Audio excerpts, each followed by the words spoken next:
ያንተስ እይታ እንዴት ነው? አንድ የተደግምልኝ ጥያቄውን ቴዲ። አማራ ክልል ላይ እስካሁን አሁን የተካሄደ ያለ አክቲቭ ጦርነት አለ። አጠር ለማድረግ ያህል በዋነኛነት ምክንያቱ ምንድን ነው? ጦርነቱ የተጀመረበት እንዲህ ሁሉም ሰው የሚያውቀው እንትን ነው። በነገራችን ላይ አንተም በደንብ አድርገህ እዚህ በፊት ስትናገረው ስለሰማው የአማራ ዋናው ኮዙ ነው የሚወስነው እና ጦርነቱ የተጀመረባቸው ምክንያቶች እኔ ከአዩ ትንሽ ለየት እላለሁ። አዩ በራሱ መንገድ የሚገልጻቸው መንገዶች አሉ። እንደኔ ደግሞ ያው ትጥቅ መፍታቱ ላይ ዋናው ኮዙ ነው፣ ትልቁ ጉዳይ ነው። የአማራ ልዩ ኃይል እና አጠቃላይ የአማራ ሚሊሻ የአማራ ፋኖ ጠላትን ድል ካደረገ በኋላ እንዲዋጋለት መንግስት እንዲዋጋለት የፈለገውን ኃይል ድል ካደረገለት በኋላ ዲሚሊታራይዝ ለማድረግ የሞከረበት መንገድ አንዱ ትልቁ ኮዝ ነው። ሌላኛው ጉዳይ በኦርቶዶክስ ቤተክርስቲያን ላይ ይፈጸሙ የነበሩ ግፎች ነበሩ፣ ወይም ደግሞ ይፈጸሙ የነበሩ ወንጀሎች ነበሩ። በተለይ የደብረ ኤልያሱን የምታስታውሱ ከሆነ ዋናው ኮዙ ተብሎ የሚታሰብ አሁን የ3 ዓመት ትግል ምናምን እየተባሉ የሚከበሩት የትግል በዓላት ወይም ደግሞ ብልጽግና ከመጣ በኋላ የተደረጉት ጦርነቶች ዋና ጉዳይ የደብረ ኤልያሱ ሙቭመንት ነው። ያ ማለት በገዳማት ውስጥ የሚደረጉ የነበሩ አላስፈላጊ የሆኑ እንትኖች ገዳማትን የመድፈር ሂደቶች ነበሩ።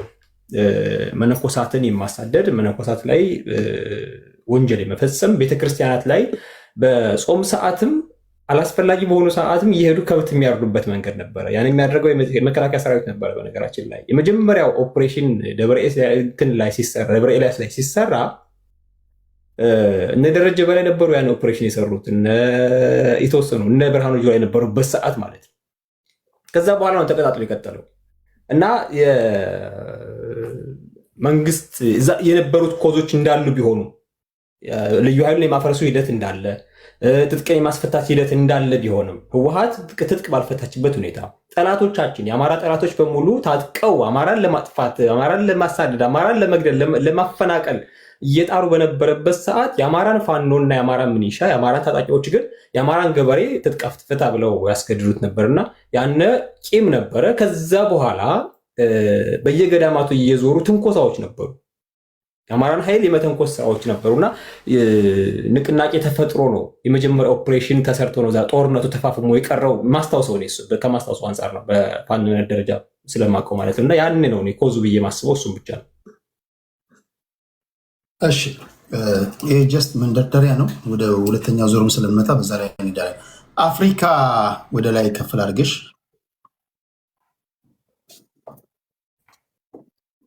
እሺ አመሰግናለሁ ቴዲ። አብዛኛው ነጥቦች መጀመሪያ የተናገሩ ወንድሞቼ ስለተናገሩት እንዳልደግም እፈራለሁ።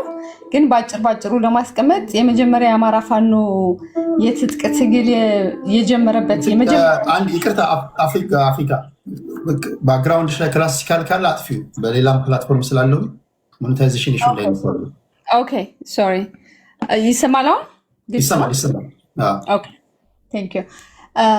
ምንድነው የአማራ ፋኖ የትጥቅ ትግል ከመጀመሩ በፊት የአማራ ፋኖ ወደ ፌዴራል መንግስቱ ከመተኮሱ በፊት ከማን ጋር ነበር ሲገጥም የነበረ የሚለውን በትንሹ እንመልከተው። እንግዲህ እንደሚታወቀው ህወሓት የሰሜን ዕዝን ጨፍጭፎ በተወሰነ ሰዓታት ውስጥ ደግሞ ማይካድራ ላይ አሁን ሰባ አርሚ የሚባለው በፊት ሳምሪ የሚባለው ግሩፕ ማለት ነው ጨፍጭፎ በአማራ ህዝብ ላይ አውዳሚ የሆነ ጦርነት የጀመረ ለት ነው የፋኖ ጥይት መተኮስ የጀመረው።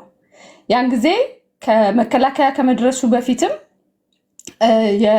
የክልሉ ልዩ ኃይልም ከመድረሱ በፊት እዛ አካባቢ የነበሩ ፋኖዎች ከዛ አካባቢ የነበሩ ሚሊሻዎች ናቸው ቀድመው እዛ በተለይ በዳንሻ በቅራቅር በኩል ጥሰው ሊመጡ የነበሩ የወያኔ ተዋጊ ኃይሎችን ገድቦ ያስቀረ ያ ኃይል ነው። ስለዚህ አሁን የፋኖ ትግል ለብቻው ከመጣ በኋላ ወይም የፋኖ ትግል ፌዴራል መንግስቱ ላይ መተኮስ ከጀመረ በፊት ከዛ በፊትም ጥይቶች፣ ውጊያዎች፣ ጦርነቶች ነበሩ እና አንድ ኮዝ ወይም ስፔሲፊክ ፋኖ ትግል የጀመረው በዚህ ቀን ነው ወይም በዚህ ምክንያት ነው ብለን የምናስቀምጠው ነገር አይኖርም። ኮሌክቲቭ እና በጣም በርካታ ግን ገፊ ምክንያቶች ነበሩ።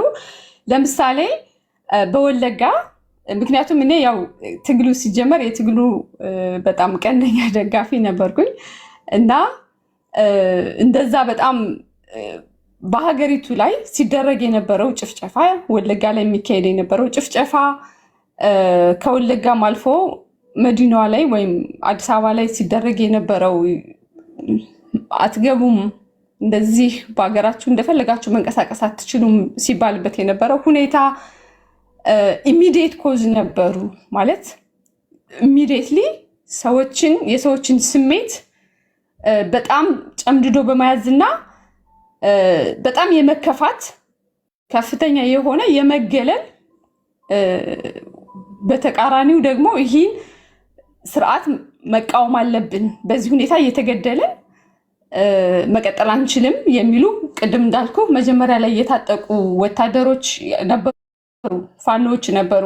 ስለዚህ አዘ ሴም ታይም ይህ ግፊት ባለበት ሁኔታ ደግሞ የፌዴራል መንግስቱ ትጥቅ አስፈታለሁ የሚል ይዘት ያለው ነገር መጣ። ስለዚህ የህልውና ስጋትና ተከታታይ የሆኑ ጭፍጨፋዎች አዘ ሴም ታይም ደግሞ የአማራ ልዩ ኃይሉን አፍርሶ የታጠቁ ኃይሎች ጥያቄያቸው ሳይመለስ የፌዴራል መንግስቱ ትጥቅ ፍቱ የሚል ነገር መጣ። እነዚህ ኮሌክቲቭሊ በአንድ ጊዜ የሚመለሱ ጥያቄዎች ሳይሆኑ በርካታ እንትኖች ነበሩ፣ በርካታ ገፊ ምክንያቶች ነበሩ። ከትጥቅ ትግሉ በፊት ደግሞ በርካታ ሰላማዊ ሰልፎች ይካሄዱ ነበረ፣ በትልልቅ ከተማዎች ማለት ነው። በባህር ዳር፣ በማርቆስ፣ በደብረ ብርሃን፣ በጎንደር ኢቨን የጎንደሩን የምታስታውሱት ከሆነ ኢቨን ቢቢሲ ያስተላለፈበት በደንብ አድርጎ የተነሱ ጥያቄዎችን ፍሬም አድርጎ እንትን የተደረገበት ዶክመንተሪም የሰራበት ፕሮግራም አለ። ቢቢሲ የእንግሊዝኛ ፕሮግራሙ ላይ ብትገቡ ታዩታላችሁ። እና ኮሌክቲቭሊ በርካታ የሆኑ ገፊ ምክንያቶች ነበሩት የአማራ ህዝብ ትጥቅ እንዲያነሳ የተደረገበት ምክንያት። ግን የአማራ ህዝብ ወይም የአማራ ፋኖ መተኮስ የጀመረ ከፌዴራል መንግስቱ ትጥቅ ፍታ ያለው ቀን አይደለም። ቅድም እንዳልኩ ከህወሓት የመጣበትንም ለመመከት መጀመሪያ ጥይት ተኩሶ አውዳሚ የነበረውን ጦርነት ገድቦ ይዞ ቆይቷል ማለት ነው። ባጭሩ ይህን ብቻ ልበል መሰለኝ። እሺ፣ አሁንም አንድ ጥያቄ ለሁላችሁም ወረወርና እንደሚመቻችሁ ተቀባብላችሁ ትመልሳላችሁ። ካለፉት 8 ወይም ደግሞ ጦርነቱ ከተጀመረበት በተለይ ከዛ በፊት ከፌስቡክ ጀምሮ የምንተዋወቅ ሰዎች ሁልጊዜ ምናልባት ስናገር በሲሪየስ ስናገር የምታደምጡ ወይም ስጽፍ የምታደምጡ ሰዎች አሁንም ይገባቸዋል ካላችሁ እዚህ ውስጥ ኢትዮጵያ ምድር ላይ በእኔ እምነት ነው የምላችሁ የአማራን ያህል በቂ ኮዝ ያለው ብሔር አለ ብዬ አላምንም። ይሄን የሚከራከር ካለ አይዶን ነው። ዝሆን የሚያክል ኮዝ አለው አማራ። የሐሰት ትርክቱን ተከትሎ ኢሰብአዊ ድርጊቶች፣ መፈናቀሎች፣ ግድያዎች ራሳቸው ባለስልጣናቶቹ በተለያዩ መድረኮች ማይክ ሲይዙ ሳት እያላቸው ይሁን እየረሱት ይሁን ዴሊብሬትሊ ይሁን 1 2 3 4 ባለስልጣን ብዬ ልነግራችሁ ይችላሉ። በየመድረኩ ላይ ይናገራሉ። አዎ የሐሰት ትርክት ፈጥረናል፣ ግን በትራንዚሽናል ጀስቲስ ወይም ደግሞ በሽግግር ፍትህ በሚደረግ ሂደት ላይ የዚህ ዋነኛ ደራሲዎች እጃቸውን ያገኛሉ እያሉ ይናገራሉ። ጤነኛ ብንሆን እንዲሁ በቀላል ማይታይ ነገር ማለት ነው። ህዝብን እንደዚህ ያደረጉ ሰዎች ሱፍና ከረባት አድርገው አሁንም ፖለቲከኞች የሆኑበት ዘመን ላይ ያለ ነው። ኦኬ ይሄን የሚያህል ዝሆን የሚያህል ኮዝ ያለው ህዝብ ከዚህ አብራክ የወጡ ፖለቲከኞች ይህንን ዝሆን የሚያህል ኮዝ ይዘው ታግለው ማታገል የከበዳቸው ለምንድን ነው? የተለያዩ ምክንያቶች ሊኖሩ ይችላሉ። የመታገያ ቋንቋ አማርኛ ስለሆነ ማንኛውም መንገደኛ ዝም ብሎ ይገባል እንደምታውቁት። ይታወቀውም አይታወቀውም እብዱም ጤነኛው የሚገባበት ነው። ቋንቋ አንደኛው እንትን ነው። ከዛ ባሻገር ግን እናንተ የሚገቡትም ገብተው ቢያንስ በአንድ ቋንቋ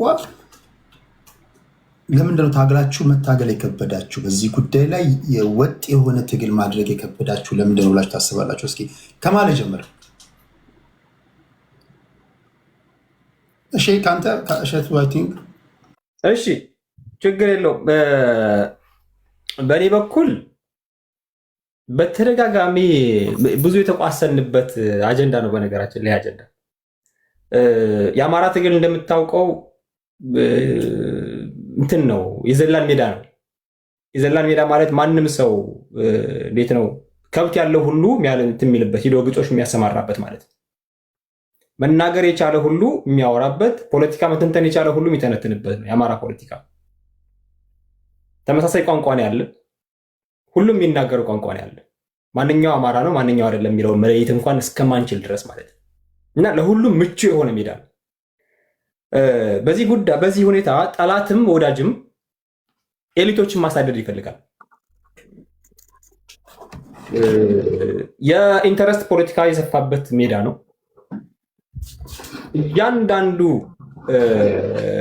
ፖለቲከኛ ነኝ ያለ ሁሉ መጥቶ ቀሻ እንዴት ነው አፉን የሚከፍተው አማራ ፖለቲካ ላይ ነው፣ አማራ ሜዳ ላይ ነው። እና ብዙዎቹ ለማገዝ እንኳን ፈልገው ኢቭን አሁን አፈጮሌዎችን አይደለም በአማራ ህፃናት በአማራ ህዝብ እንትን ላይ ሰቆቃ ላይ ተረማምደው የራሳቸውን ኢንተረስት እውን ለማድረግ የሚፈልጉ ሰዎች ምንም ብታደርጋቸው አይናቸውን ጨፍኖ ይመጣሉ፣ አይሸሹም። ኮዙ የገባቸው አይደሉም። ኮዙ የገባቸውና በትክክል ደግሞ ለአማራ ህዝብ የሚሳሱ ስነልቦናቸው ከአማራ ህዝብ የተቀዳ ማለት እኩል መሳደብ የማይችሉ እኩል መመለስ የማይችሉ እኩል ሚዲያውን መቋቋም የማይችሉ ሰዎች ግን እግራቸውን ያሳጥራሉ። እና ብዙዎቻችን ተናካሽ ውሾች በዝተናል። እኛ ራሳችን ተናካሽ ሆነን እነሱ ልናቀርባቸው አልቻለም። እኔ የምረዳው ነው እንደ ራሴ አብሬም ደግሞ በተወሰነ መንገድም ስለተሳተፍኩኝ ከብዙ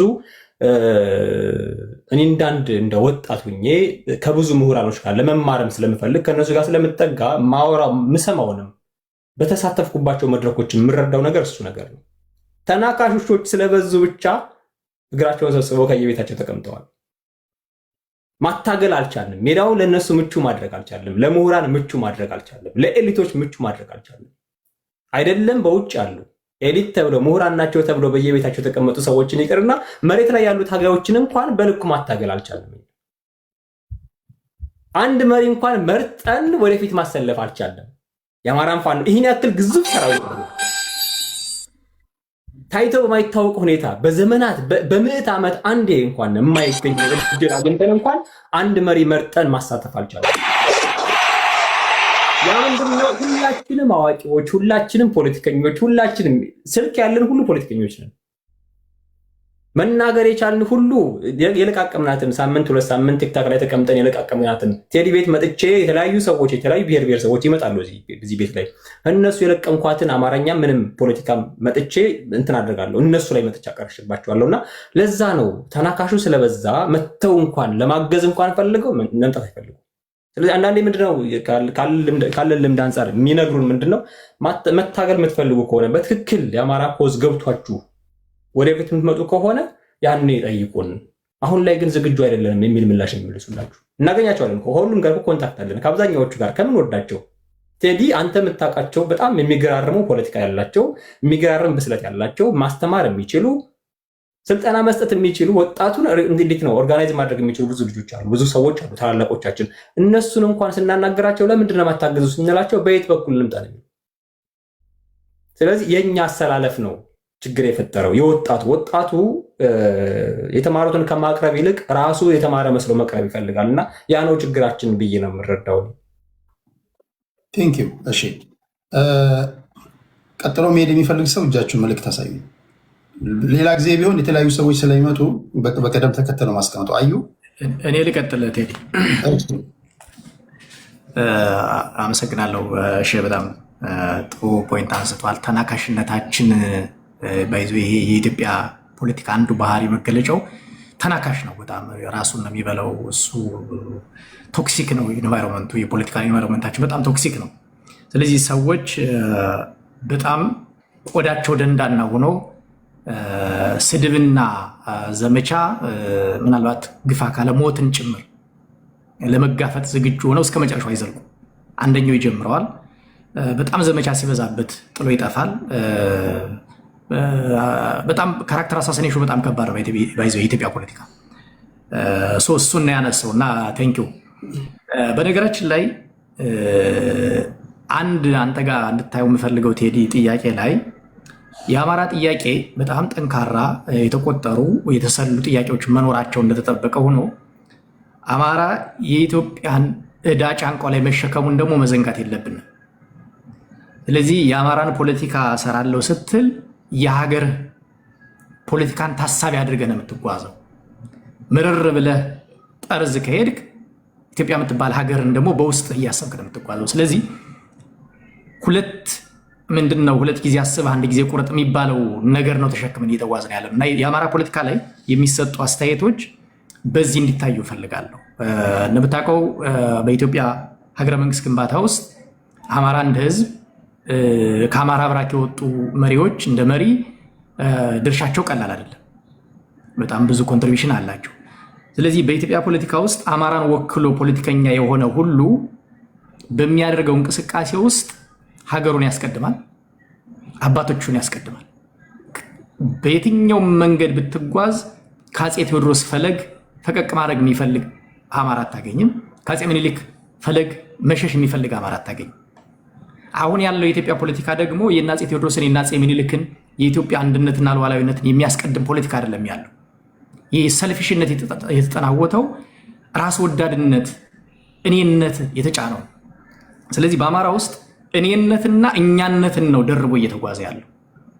እኔነትንም እኛነትንም ወደ እኔነት ከመጣ የእኛነቱ የጋር ሀገሩ ትፈርስበታለች። የአባቶቹ አደራ አልተሸከመም ማለት ነው። ውግዘት ይደርስበታል፣ በታሪክ ተጠያቂ ይሆናል። ስለዚህ ያንን በአንደኛው ትከሻው ይዞ በሌላኛው ትከሻው የአማራን ጥያቄ ነው እየተጓዘ ያለውና የአማራን ፖለቲካ በምናይበት ጊዜ ልጆቹ ለምንድነው ጥያቄያቸውን መመለስ ያልቻሉት የሚለው ተደራቢ ጥያቄዎች ይዘው ስለሚጓዙ ነው አጭሩ መልስ። ነገር ግን በዚህ ውስጥ የሚነሱ ነገሮች አሉ። የኢትዮጵያ ፖለቲካ ሚዛኑ የሳተ ነው። ሚዛኑ እኛና እነሱ ነው። አማራ እንደ አዘርስ ወር አማራ ቨርሰስ አዘርስ ነው። በየትኛውም አሁን ባለው በ30 እንግዲህ የኢትዮጵያ ፖለቲካ ስል እኔ የማወራው በእኔ ጄኔሬሽን በደረስኩበት ከደርግ በኋላ ያለውን፣ ከዛ በፊት የነበረውን ያው የመገምገም እድሉም አይኖረኝም። ነገር ግን ደርግ ከወደቀ በኋላ ያለው የኢትዮጵያ ፖለቲካ አማራ ቨርሰስ አዘርስ ነው። ስለዚህ የአማራን ጥያቄ ለማስመለስ በምታደርገው ጥረት ውስጥ ቻሌንጅ የሚገጥም ከሌሎችም ጋር፣ ሌሎቹ ደግሞ የተሰበኩት በአማራ ጥላቻ ጭምር የተሰበኩት ህገ መንግስታቸውን ሄደህ ስታነቡ አንዳንድ ክልሎች እኮ ያስደነግጣል ማለት ኢትዮጵያ ውስጥ ያለ ህገ መንግስት እንደዚህ ይቀረጻል እንዴት ትላለህ? ግን ደግሞ አትፈርድባቸውም። የተሰበኩትን የጻፉት የተሰበኩትን አሁን ምክክር ኮሚሽኑ ላይ በጣም በቅርበት ተከታተለ ባይዘው እየተነሳ ያየሁት ነበር። እንዴት አድርገው እኔ ድሬዳዋ ላይ 40-20 የሚባል መኖሩን ለመጀመሪያ ጊዜ ነው የሰማው። ውሸት ነበር የሚመስለኝ፣ የእውነት ነበር ውሸት ነው የሚመስለኝ እንጂ የተጻፈ ድሬዳዋ ከተማ አስተዳደር ለማስተዳደር 40 ሶማሊያ 40 ኦሮሞ ሌላው የከተማዋ ነዋሪ 20% እንደሚሰጠው በህግ መርቀቁን አላውቅም። ለመጀመሪያ ጊዜ ነው ኢትዮጵያ ውስጥ እንደዚህ አይነት እስር ቤት ውስጥ ነው። ድሬዳዋ ውስጥ አብዛኛው ነዋሪ እንደምታውቀው አማራ ነው። 20% ድርሻ ተሰጥቶት መምራትም አይችልም። ቢኮዝ በ20% ትበለጣል። ስለዚህ በሌሎችም ክልሎች ብትሄድ፣ በቤኒሻንጉል ብትሄድ የክልሉ ባለቤት ማን ነው የሚለው ይዘረዝራቸዋል። 5ቱን ብሔረሰቦች። ኦሮሚያ ክልል ብትሄድ 10 ሚሊዮን አማራ አለ። በእነሱም ቁጥር ጭምር ስትወስደው በጣም በርካታው አማራ ኦሮሚያ ክልል ውስጥ አለ። የነዚህን ሁሉ ፖለቲካ በምታስብበት ጊዜ የኦሮሞን ፖለቲካ አስበ፣ የሶማሌን ፖለቲካ አስበ፣ የአፋርን ፖለቲካ አስበ፣ የጋምቤላን የቤኒሻንጉልን አስበ ነው ፖለቲካ የምትሰራው። ስለዚህ አማራ ቨርሰስ አዘርስ ስለሆነ አማራ ውስጥ የወጡ ልጆች የአማራን ጥያቄ በቀላሉ ሊመልሱት ይችላሉ ወይም ይገባል የሚለው መደምደሚያ ሚዛኑን ሊሰጥ ይችላል ብዬ አስባለሁ። የኢትዮጵያ ፖለቲካ ሚዛኑ የተዛባ ስለሆነ ችግሮቹ ከዛ አውድ መታየት አለባቸው ነው። ህገ መንግስት የተረቀቀው በአማራ ጥላቻ ነው እንደምታውቁት። ከወያኔ ከ1967 የትግል ማኒፌስቶ የተቀደው። ከዛ በኋላ ኦነግ እንኳ ከዛ በፊት ነው። ሌሎችም አካላት አዳፕት አድርገውታል።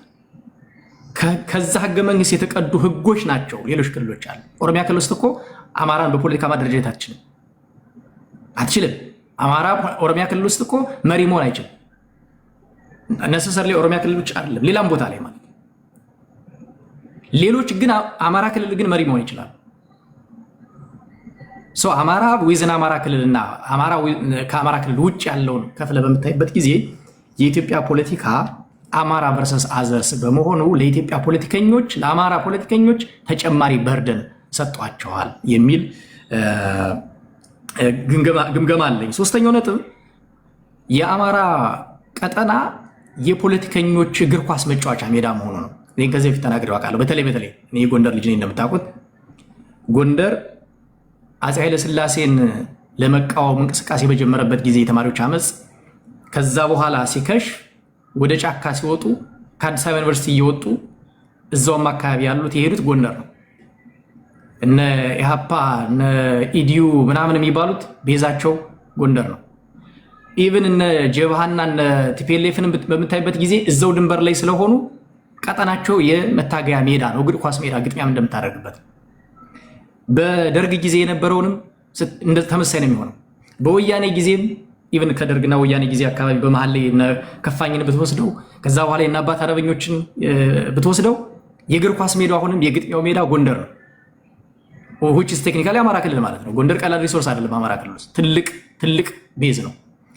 ስለዚህ አብዛኛው የአማራ ክልል የተቃዋሚዎች የእግር ኳስ ሜዳ ግጥሚያ ነው የነበረው ነው። ሌሎችን የሰላማዊ የፖለቲካ ታጋዮችን ጭምር ብንፈልጋቸው ሪሶርስ የሚሰበስቡት ከአማራ ነው። ህዝብ ሞቢላይዝ ማድረግ የሚፈልጉት አማራ ነው። ይሄ የኢትዮጵያ አንድነትም ጭምር ብለን የምታስበው ሌላ ቦታ ላይ ደግሞ ሞቢላይዝ ማድረግ አይችሉም።